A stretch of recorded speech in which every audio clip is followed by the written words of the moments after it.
I don't know if I've ever seen anything quite like the officiating in this Boston-Florida series. Obviously, the NHL refused to overturn this goal for goalie interference. I laid out in depth how the rule works and why I disagree with that ruling in a prior video, and the controversy only continued tonight. Now, I want to be clear. I think complaining about officiating is just, especially if it's about your team, the laziest thing ever. Do I get mad sometimes when watching Rangers games? Of course, I think calls are brutal, but to genuinely suggest that the refs are throughout a series favoring one team, I don't buy it. That being said, the officiating has been questionable in the Boston-Florida series, maybe more than I've seen in some time. Tonight, we had Jim Montgomery doing his best diving impression. This was just bizarre. The play stopped after Bobrovsky got hit by a puck. Like, you're an NHL goalie,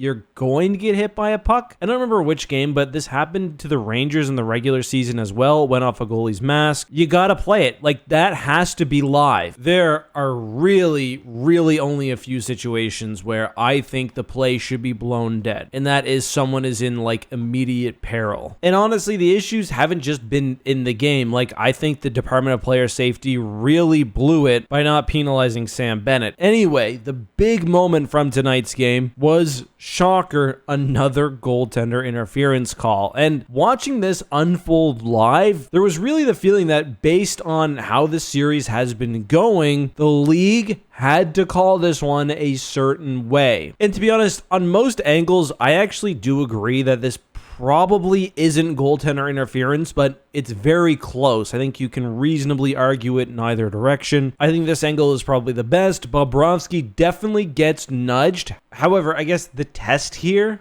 was his ability to defend his goal impaired, and a goal subsequently scored because of that impairment. I think what the NHL would say they saw is that he had the time to reestablish himself, and fair enough. I think this rule kind of needs a reworking just based on my viewing of it in the rule book over the past few days. You can argue that there doesn't actually, again, based on the rule and the text as it exists, need to be a synchronicity between the actual interference and the puck passing the goaltender, but whatever. It says if the goalie's ability to defend his goal is impaired and a goal is scored, the goal will be disallowed. It does not say the goal has to be scored immediately as he's impaired, but I think that's probably the intention. Either way, messy situation. Boston would win this one 2-1, and that would be the game winner. So let me know your thoughts, of course, down below.